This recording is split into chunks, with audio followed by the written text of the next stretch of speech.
Oke guys, welcome to this channel. Jadi kali ini gue mau review nih salah satu keyboard yang menurut gue itu harganya murah banget. Harganya itu cuma sekitar 250.000 di pasaran. Kemarin sih gue beli 260 apa 250, nanti linknya gue taruh aja di bawah. Ini salah satu keyboard mechanical termurah yang ada menurut gue, dan dari brand yang cukup ternama juga. Ini brand lokal ya, yaitu Digital Alliance. Ya jadi Digital Alliance ini udah ngeluarin banyak banget keyboard murah, dan ini salah satu yang menurut gue fenomenal banget karena murah banget harganya. Mungkin ada beberapa keyboard lain, tapi gue tuh udah cukup percaya ya dengan brand Digital Alliance, makanya gue pilih Digital Alliance. Nah, yang ini tuh varian kali ini tuh red switch. Jadi dia ada 3 varian, yaitu brown, blue, and red. Kenapa gue pilih red? Karena gue belum pernah coba juga sih red, makanya gue penasaran. Dan blue switch gue udah pernah coba untuk selama 2-3 tahun terakhir. Gue pakai blue switch itu cukup berisik ya, jadi gue pengen coba sesuatu yang lebih quiet gitu, karena menurut review-review di internet red switch itu udah enak, dan ini pertama kalinya gue coba keyboard mechanical red switch. Oke, yuk kita langsung buka aja. Jadi menurut gue keyboard ini tuh murah banget harganya, sekali lagi itu bener-bener mind blowing banget, dan dia tuh fitur-fiturnya udah lumayan banget ya. Dia udah ada LED juga walaupun nggak RGB. Gue juga nggak terlalu suka sebenarnya yang terlalu bling-bling gitu. Dia ada 2 varian, yang RGB rainbow itu jadi nggak RGB tapi kayak cuma warnanya rainbow, warna-warni doang gitu. Dan gue pilih yang white LED karena gue suka yang nggak terlalu lebay, dan ini cukup minimalis sih menurut gue. Terus di package-nya ada buku garansi, terus ada keycaps puller untuk narik keycaps-nya. Terus isinya itu simple, udah gitu doang paketnya. Nah gitu doang. Namanya juga keyboard 250.000. Oke. Wah, kok ini desainnya mengingatkan gua akan Razer. Itu ya apa, mechanical-nya Razer gitu ya, kayak dari frame-nya gitu. Tapi ini kualitasnya emang plastik banget ya, bener-bener kelihatan lah. Tapi nggak, kalau dipegang mungkin kayak plastik, tapi kalau dilihat oleh mata gitu, gua ngeliat ini tuh nggak terlihat murahan gitu, walaupun dia sebenarnya bener-bener bahannya plastik banget. Terus juga keyboardnya ini kuat ya, tuh bisa dilihat. Ini nggak ada flex gitu ya, flexnya dikit banget walaupun dari plastik. Nah ini tuh menurut gua setelah gua lihat pertama ini tuh build quality-nya oke banget. Jadi dia udah pakai dia nggak pakai tipe yang mechanical yang kebuka gitu bawahnya. Jadi dia lebih silent ya setahu gua, untuk kalau yang model kayak gini dia lebih silent sedikit. Dan ini ada red switch, mechanical red switch, tuh bisa dilihat red switch. Terus nah ini menurut gua salah satu yang cukup unik dari keyboard ini, dia ada desain kayak gini di depannya.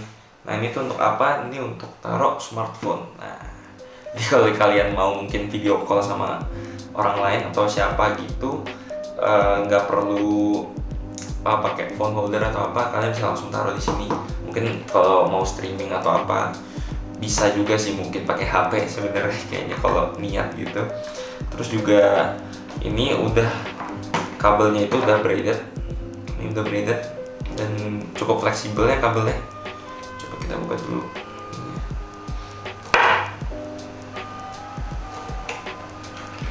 Ini kabelnya nih, wah ini kuat sih. Kabel yang kayak gini tuh biasanya tahan lebih lama ya, nggak gampang rusak atau putus gitu. Terus ininya ujungnya udah gold plated, jadi untuk koneksi harusnya udah bagus ya, nggak ada lag. Terus dia udah anti ghosting juga, jadi dia kalau kalian ngetik barengan gitu nggak bakal nggak bakal ada yang ketinggalan gitu yang dipencet. Terus udah ada ini juga keyboard height adjustment, kalau ditinggiin dia bakal lebih tinggi. Nah, terus kerennya itu dia keycapsnya itu udah pakai double injection. Nah double injection itu tuh jadi nggak di print tapi kayak semacam di double inject itu. Gue juga kurang ngerti sih sebenarnya, tapi kalau gue baca itu intinya dia nggak bakal memudar sepanjang kalian pakai gitu. Jadi nggak kayak yang di print atau apa, kalau kalian ngetik terus kan ada keringat atau apa, itu gampang mudar. Nah oke, jadi itu mungkin segitu dulu first impressionnya. Sekarang kita akan coba typing test, terus gue akan coba untuk main game sedikit ya, apakah ini keyboardnya oke atau enggak, dan kita lihat LED-nya juga keren atau enggak. Oke.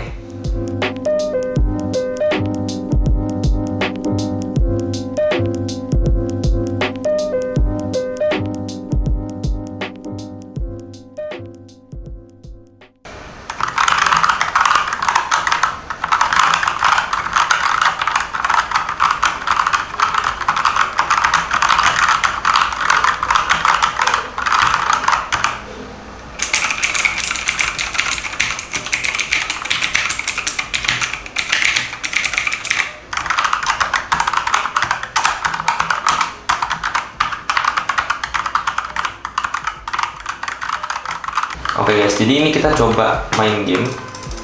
Ini menurut gua so far enak banget keyboardnya. Malah lebih enak daripada Blue Switch gitu menurut gua. Karena banyak orang bilang kalau Blue Switch itu paling enak buat main game. Ini menurut gua malah enak banget buat nge-game. Karena dia juga nggak terlalu dalam gitu activationnya. Jadi kalian kalau mencet itu nggak perlu kayak terlalu effort. Dan ini enteng sih menurut gua Switch-nya. Blue Switch juga enteng, kayak ada angka exactnya sebenarnya, tapi kalau menurut gue yang udah pakai Blue Switch ini menurut gue malah lebih nyaman gitu. Wah, nggak kelihatan. Oke, terus juga dia ada fitur Windows Lock-nya di sini guys. Jadi ini gue udah nyalain, dan jadi kalau gue pencet Windows key ini nggak terjadi apa-apa, nggak ke tab atau apapun. Jadi kalau kalian matiin itu, pencet Fn sama tombol ini, bisa kalian pencet, dia bisa ke Windows yang lain. Nah, jadi kalian kalau mau main game itu harus nyalain dulu, biar dia nggak kemana-mana kalau pencet. Gue pencet lagi Windows key-nya, nggak terjadi apa-apa. Oke, ini gue baru make Red Switch selama sekitar 5 menit untuk bikin video ini. Ini menurut gue enak banget ya. Oh mantap, double kill. Jadi untuk mode lampunya itu ada banyak. Salah satunya seperti ini, dia kayak nyala setelah dipencet. Terus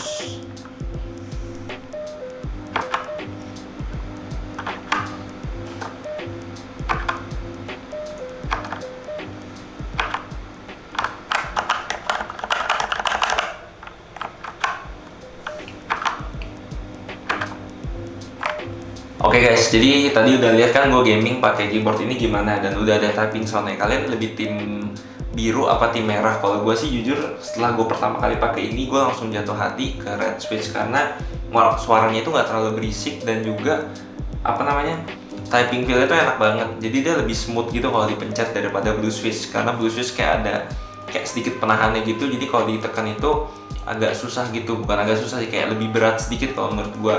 Nah mungkin next time kita akan coba Brown Switch juga ya, kita bandingin suaranya gimana dan rasanya gimana. Terus juga kayak keyboard ini tuh bagusnya itu ada kabel manajemennya guys di belakang. Nah seperti ini, jadi dia bisa ke kiri atau ke kanan. Jadi meja itu lebih rapih lah gitu, ada kabel manajemennya gitu. Terus juga dia menurut gua cons-nya itu juga sedikit ya, kompromi. Kayak misalkan caps lock ini dia nggak berubah pas dipencet, jadi dia di sini ada LED kecil gitu dan agak susah emang ngeliatnya. Terus juga dia hebatnya itu menurut gua lumayan keren sih, ini kayak bisa dimatiin juga ya LED-nya, terus bisa dinaikin. Nah ini paling terang, ada 3 level. Kalau gue pakai yang kedua sih kayaknya, karena yang ketiga kayak rada keterangan gitu kalau di tempat yang rada gelap.